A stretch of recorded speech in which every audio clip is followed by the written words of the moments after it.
Hello friends, welcome to our channel medical field guidance. तो इस video में हम डिस्कस करेंगे एम्स BSc यूनिस नर्सिंग एंड पैरामेडिकल 2023 के बारे में। ठीक है, अभी आपका आज 17 फरवरी है। 18 फरवरी मतलब अपने 10 दिन रह गए हैं टोटल फरवरी के। ठीक है, फरवरी को हटा के मार्च, अप्रैल, मई, ये 3 महीने आपके पास में बचे हैं। तो इन 3 महीनों में आप कैसे प्रिपेयर कर सकते हैं एग्ज़ाम के लिए। आपको पता है आपके फॉर्म्स आ गए हैं। एग्ज़ाम जून में होगा, जून की मिड जून तक एग्ज़ाम हो जाता है, तो आपको उसके हिसाब से प्रिपेयर करना है। 3 महीने में 11th-12th दोनों का सिलेबस कैसे पूरा कर सकते हो। काफ़ी बच्चों के क्वेरी आते हैं कि दी क्या हम सिर्फ 11th का छोड़ दें, सिर्फ 12th का कर लें तो हो जाएगा, या फिर हम पूरी फिजिक्स छोड़ दें और केमिस्ट्री बायो अच्छे से करें तो हो जाएगा या नहीं होगा।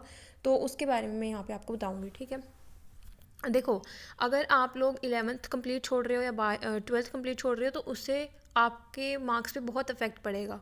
करना सारा चीज़ें छोड़नी, ऐसे पूरा नहीं छोड़ना है कि आप पूरी 11th छोड़ रहे हो या फिर पूरी फिजिक्स छोड़ रहे हो 11th-12th की, वो चीज़ नहीं करनी है। आपको सिलेबस पूरा करना है। अब जैसे जो ये यहाँ पे आप पेजेस देख रहे हो, ये जो मैं आपको शफल करके दिखा रही हूँ, ये हमारे कोर्स के स्टूडेंट के हैं। वो क्या कर रहा है, वो बेसिकली जो भी टेस्ट के क्वेश्चन हैं या फिर जो भी क्वेश्चन उनको नहीं आ रहे, वो डायरेक्ट ऐसे क्वेश्चन लिख रहे हैं और उनका समराइज फॉर्म में ऐसे सॉल्यूशन लिख रहे हैं, ताकि वो जब अपना लास्ट मंथ की रिवीजन करेंगे तो उन चीज़ों को रिवाइज कर सकें। तो एक चीज़ ये आपको अडेप्ट करनी है कि आप जो भी क्वेश्चन प्रैक्टिस कर रहे हो, एक तो वो लिमिटेड क्वेश्चन बैंक आपके पास में हो, दूसरा आप उसकी प्रैक्टिस अच्छे से कर रहे हो। ठीक है, 3 महीने में अपना ना स्प्लिट करो। 45 डेज़ का टारगेट लेके चलो कि आपको 45 डेज़ में सिलेबस पूरा करना है। पहले सिर्फ एक बार सिलेबस पढ़ना है, उसको रटना नहीं है, बस आपको माइंड में समझनी है चीज़ें कि अच्छा इस क्वेश्चन को ऐसे सोल्व करना है, ठीक है, इस क्वेश्चन को ऐसे सोल्व करना है, ठीक है। 45 दिन में ये चीज़ करो और गो थ्रू करो पूरे सिलेबस में से, पूरा का पूरा आपको सिलेबस करना है। फिर नेक्स्ट 45 दिन जो आपके होंगे वो आपके होंगे जिसमें आप एक चैप्टर को पूरा अच्छे से रिवाइज कर रहे हो, अच्छे से याद कर रहे हो, उस चीज़ को आप अडेप्ट करोगे।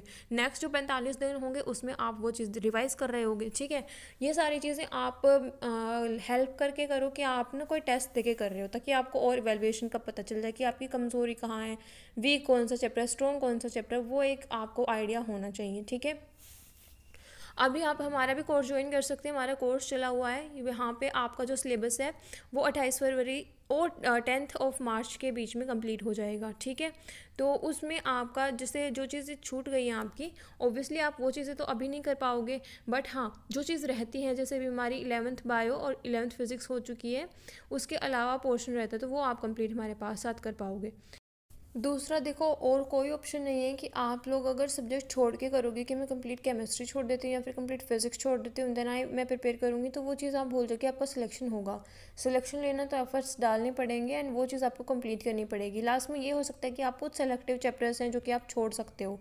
ठीक है, एक दूसरी चीज़ यहाँ पे आपको ये भी अवेलेबल होगी, जो हमारे कोर्स के स्टूडेंट होते हैं, लास्ट ईयर भी हमने यही किया था कि उनको उनकी कैटेगरी के अकॉर्डिंग स्पेसिफिक हम चैप्टर प्रोवाइड कर रहे हैं।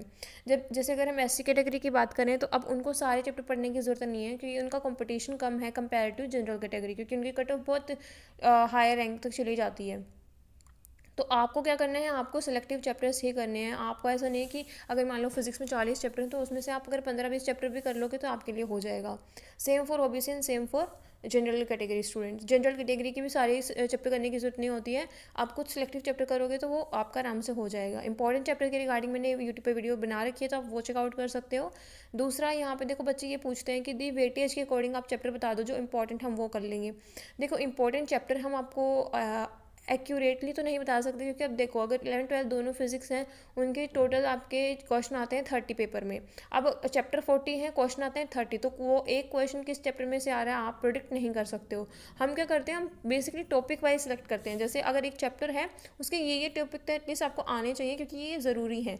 कंप्लीट चैप्टर ना छोड़ के आपको टॉपिक्स छोड़ने की आदत बनानी है। ठीक है, आई होप आपको ये समझ में आया होगा। कोई भी डाउट या क्वेरी है तो आप पूछ सकते हो। अगर आप सेल्फ स्टडी कर रहे हो तो भी आप इस एग्ज़ाम को क्लियर कर सकते हो। ऐसा कोई ज़रूरी नहीं है कि आप कहीं से भी कोचिंग लेके करो। ये कोई बहुत हाई फाई एग्ज़ाम नहीं है, आप बहुत आराम से इसको कर लोगे। जिन स्टूडेंट ने लास्ट टाइम एग्ज़ाम दिया था उनको पता है रैंक्स बहुत हाई जा रही हैं, कट ऑफ बहुत बहुत हाई होती है, तो आपको उतने ज़्यादा मार्क्स लाने पड़ेंगे ताकि आप अश्योर रहो कि आपका सिलेक्शन हो जाए एम्स में। ठीक है, thank you for watching this video. कोई भी डाउट या क्वेरी है तो आप मुझसे पूछ सकते हो।